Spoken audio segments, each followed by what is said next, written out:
एक बार एक गांव में एक साधु रहने आते हैं। उस साधु ने कठोर तपस्या कर कई सिद्धियां हासिल की थी। इसीलिए साधु जल्द ही इस गांव में और आजू बाजू के गांव में प्रसिद्ध हो गए थे। और उसी गांव के पड़ोसी गांव में एक व्यापारी रहता था। व्यापारी बहुत धनवान था, इसीलिए उसके पास किसी भी भौतिक वस्तु की कोई कमी नहीं रहती थी। लेकिन जैसा होता है कि हर आदमी कुछ न कुछ कमी महसूस करता ही है, इस व्यापारी को भी मन की शांति नहीं थी। अपनी मन की शांति पाने के लिए व्यापारी कई तरह के नुस्खे आजमा चुका था, लेकिन किसी से भी उसे सफलता नहीं मिलती थी। गांव के लोगों से साधु के बारे में काफी प्रशंसा सुनने के बाद व्यापारी ने तय किया कि वह इस साधु से जाकर मिलेगा और उनसे सारी समस्याओं का समाधान मांगेगा। हो सकता है कि अपनी सिद्धियों के बल पर वह मुझे मेरे मन की शांति लाने में मदद कर सके। अगले दिन व्यापारी जहाँ साधु रहता था उस कुटिया के पास पहुँचता है और वह व्यापारी अपने मन की सारी बातें उस साधु को अच्छे से बताने लगता है। और साधु ध्यान से उसकी बातें सुनता है और उसकी बातें सुनने के बाद वह व्यापारी से कहते हैं कि तुम्हें कुछ दिनों तक मैं जैसा कहूँ वैसा ही करना पड़ेगा और यही रहना पड़ेगा। व्यापारी किसी तरह अपनी मन की शांति पाना चाहता था, इसीलिए वह तैयार हो जाता है। अगले दिन साधु व्यापारी से कहते हैं कि आज के दिन तुम्हें बाहर बैठना होगा। और साधु ने व्यापारी को एक जगह बताई जहाँ उसे बैठना था। सूरज चढ़ते ही तेज धूप व्यापारी पर पड़ने लगी। व्यापारी यह देखकर हैरान था कि साधु खुद कुटिया के अंदर छाया में बैठे हैं और उसे धूप में बिठाकर रखा है। यह देखकर व्यापारी को काफी गुस्सा आता है, लेकिन वह किसी तरह अपने गुस्से को पी जाता है। अगले दिन साधु ने उस व्यापारी को फिर से उसी जगह बिठाया और कहते हैं कि आज उसे खाना भी नहीं मिलेगा।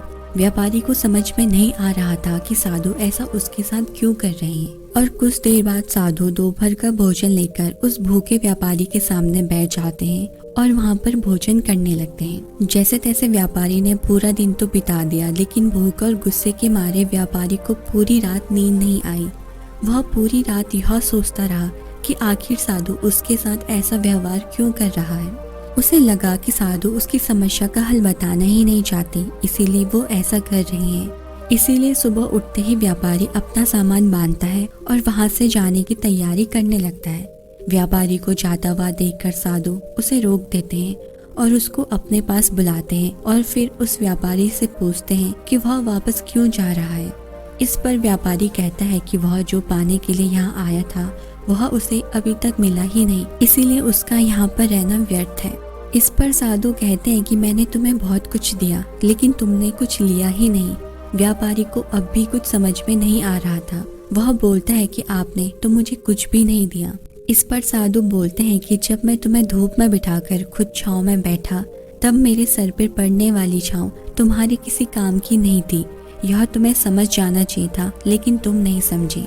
और जब मैंने तुम्हें दूसरे दिन भूखा रखा और तुम्हारे सामने अच्छा भोजन खाया, तब भी तुम नहीं समझ सकी कि मेरा खाना खाने से तुम्हारा पेट नहीं भरने वाला। इसी बात को आगे बढ़ाते हुए मैं तुम्हें बताता हूँ कि मेरी सिद्धियों से तुम्हें मन की शांति नहीं मिलने वाली। जिस प्रकार तुमने अपने परिश्रम से धन, नाम, रुतबा ये सब कमाया है, वैसे ही तुम्हें अपने मन की शांति भी खुद ही कमानी होगी।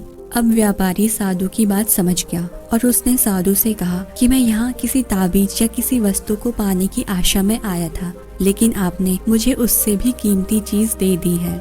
वह व्यापारी साधु को धन्यवाद करता है और खुशी खुशी अपने घर वापस लौट आता है। ऐसे ही हमारे जीवन की परेशानियां भी हम ही हल कर सकते हैं। हाँ, लेकिन किसी और से हम उन्हें हल करने का रास्ता जरूर जान सकते हैं, लेकिन कोई और व्यक्ति उन्हें हमारे लिए कभी हल नहीं कर सकता। याद रखें कि हमारे जीवन को बदलने की शक्ति हमारे हाथों में ही है और यह आत्म खोज की यात्रा है जिसे हमारी ओर से कोई और नहीं कर सकता।